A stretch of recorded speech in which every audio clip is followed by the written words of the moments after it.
পীর সাহেবের মুরিদেরা আরেক পীর সাহেবের মুরিদদেরকে অনেক ক্ষেত্রে মুসলমানই মনে করে না, মনে করে তারাই সবচেয়ে বড় হক আর বাকিরা হক সব গোমরাহ। আছে না নাই? এই যে কতগুলো কু স্বভাব, কুচিন্তা, বদ আকিদা আমাদের মধ্যে প্রবেশ করেছে, এক মুসলমান আরেক মুসলমানকে ওইভাবে গ্রহণ করতে পারছে না। নিজের মতের মতো হলেই ইনি আমার দিনী ভাই, আর মত একটু পার্থক্য হলে ওনাকে আর পছন্দ করা হয় না। এই কাজগুলোর পেছনে কিন্তু শয়তান লেগে আছে। মুসলমানের মধ্যে ইখতিলাফ থাকতে পারে, মাসআলাগত ইখতিলাফ থাকতে পারে, কিন্তু তার জন্য এক মুসলমান আরেক মুসলমানকে দেখতে পারে না। এমন আছে না নাই? এক আলেম আরেক আলেমকে ভালো চোখে দেখে না। মনকে আরো ব্রড করতে হবে, বড় মন করতে হবে, তাই না? সাধারণ মানুষ এত ঝামেলা এত ভেজাল বুঝে না, ঠিক কিনা বলেন? আপনি এমন কথাগুলো সাধারণ মানুষের কাছে বইলেন না যে কথাগুলো শুনলে তারা নিতে পারবে না, ভেজাল হবে। কিছু কথা আছে এগুলো আলেমদের মধ্যেই রাখতে হয়।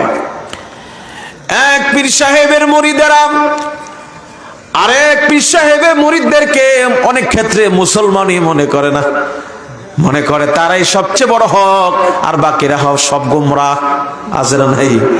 এই যে কতগুলো কু স্বভাব, কুচিন্তা, বদ আকিদা আমাদের মধ্যে প্রবেশ করেছে, এক মুসলমান আরেক মুসলমানকে ওইভাবে গ্রহণ করতে পারছে না। নিজের মতের মতো হলেই ইনি আমার দিনী ভাই, আর মত একটু পার্থক্য হলে ওনাকে আর পছন্দ করা হয় না। এই কাজগুলোর পেছনে কিন্তু শয়তান লেগে আছে। এ মুসলমান, তুমি কি জানো মুসলমান সেরা জাতি, শ্রেষ্ঠ জাতি, ধর্ম, কিন্তু এখানে যাতে ভেজাল লাগায় রাখা যায় এই জন্য সদা জাগ্রত ইহুদি খ্রিস্টান বিধর্মীরা। কথা বলেন ঠিক কিনা? তুমি আর কবে হুঁশ হবে? আর কবে তোমার হুঁশটা আসবে? এই রাত কি কেটে যাবে ঘুমে অলসে, এই রাত কি কেটে যাবে ঘুমে অলসে। তুমি কি জানবে না তোমার নিজেকে? তুমি কি জানবে না তোমার নিজেকে? প্রভুকে এই রাত কি কেটে যাবে ঘুমে অলসে। তুমি কি কাঁদবে না অশ্রু ফেলে? তুমি কি চাইবে না দুহাত মেলে? আল্লাহর কাছে চাইতে রাজি আছে কিনা? তুমি কি কাঁদবে না অশ্রু ফেলে? তুমি কি চাইবে না দুহাত মেলে? তুমি কি বুঝবে না মহাগ্রন্থ? তুমি কি বুঝবে না মহাগ্রন্থ? হৃদয় ঢেলে এই রাত কি কেটে যাবে ঘুমে অলসে। আর কি ঘুমিয়ে থাকা, অলসতা করার সময় মুসলমানদের আছে। দেয়ালে পিঠ থেকে গেল। মুসলমান খেয়াল করে দেখো, এই তো কদিন আগে মাত্র কিছুদিনের জন্য যুদ্ধবিরতি হলো ইহুদি প্রেতাত্মা ইসরায়েলের সঙ্গে মুসলিম প্যালেস্টাইনের গাজার মুসলমানদের, ঠিক কিনা? আজকে প্রায় 80 বছরের উপরে সময় ধরে প্যালেস্টাইনের তাদের নিজেদের জায়গার মধ্যে ওই বিধর্মীদেরকে জায়গা দিয়ে শুধুমাত্র আশ্রয় দিয়েছিল থাকার জন্য। এখন তারা থাকে না, শুধু তারা তাদের জায়গা দখল করে নিতে চায়। অনেক জায়গা দখল করে নিয়েছে। কত মুসলমানকে তারা হত্যা করলো, শহীদ করলো। কথা বলেন ঠিক কিনা? হ্যাঁ মুসলমান, তুমি কি লক্ষ্য করেছো এই বীরের জাতি শাম দেশের পবিত্র ভূমি, যেখানে নবীজি বলেছেন কন্টিনিউ সেখানে 40 জন আল্লাহর ওলি আবদাল সেখানে কন্টিনিউ থাকবে। সুবহানাল্লাহ বলেন। শাম দেশকে তুমি কি মনে করো? শাম হচ্ছে বরকতের জায়গা।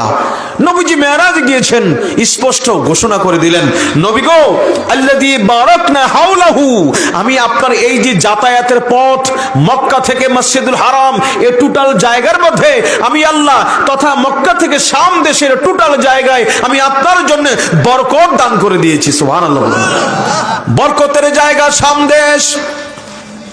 নবীজিও আল্লাহর দরবারে দোয়া করেছিলেন, আল্লাহুম্মা বারিক লানা ফি শামিনা ও ফি আমানিনা। ওগো আমার আল্লাহ, শাম দেশের প্রতি দেশের উপরে বরকত দান করো, ইয়ামেন দেশে বরকত দান করো। এবং সাহাবী কেউ বলেছেন নফি নাজাদিনা, নবী গো নজদের জন্য যদি দোয়া করতেন, নবী যে দোয়া করে নাই।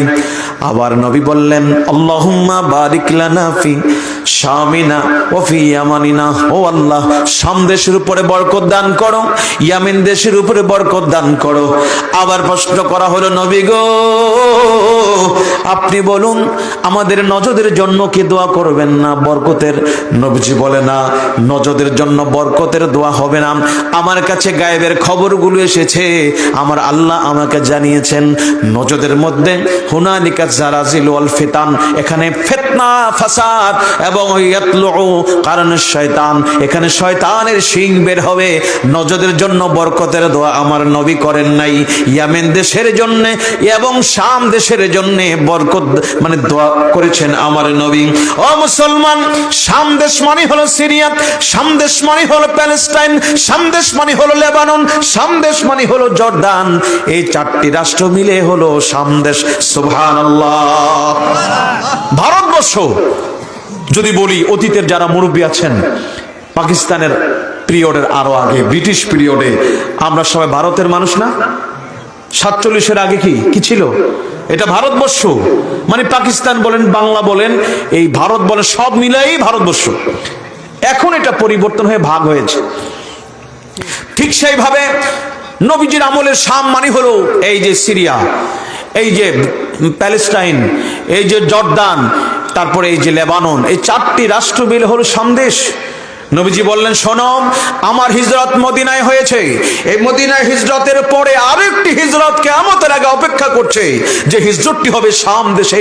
যারা প্রকৃত মুমিন ব্যক্তি তারা অবশ্যই সেই দিন শাম দেশে হিজরত করবে। সুবহানাল্লাহ বলেন।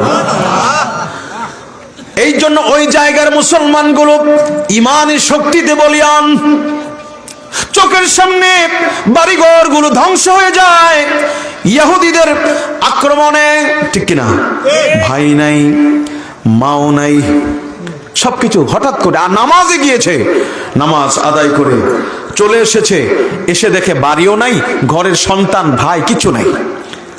আমারও তো সব ছিল একদিন, আজ আমার নেই কিছু নেই। আমারও তো সব ছিল একদিন, আজ আমার নেই কিছু নেই। সব হারিয়ে তবু তারা আল্লাহকে ভুলে না। আমার নবী কয়, শাম দেশের এই লোকগুলো আমার নবীর আশিক গুলো, আমি নবীর আশিক গুলো, নবীর প্রেমিক গুলো, আল্লাহর খাস বান্দা গুলো, তারা চিরজীবন কিয়ামত পর্যন্ত হকের উপরে আল্লাহর পথে যুদ্ধ করবে। তাদেরকে পৃথিবীর কোন শক্তি তাদেরকে দমাতে পারবে না। আল্লাহু আকবার বলেন। তারা আছে না নাই? আছে। এত মার, এত কষ্ট, এত নির্যাতন স্বীকার করার পরেও এখনো তারা মানে টিকে আছে। এই টিকে রেখেছেন কে? আমার আল্লাহ। এবং ভবিষ্যৎবাণী করেছেন আমার আপনার নবীজি সাল্লাল্লাহু আলাইহি ওয়াসাল্লাম।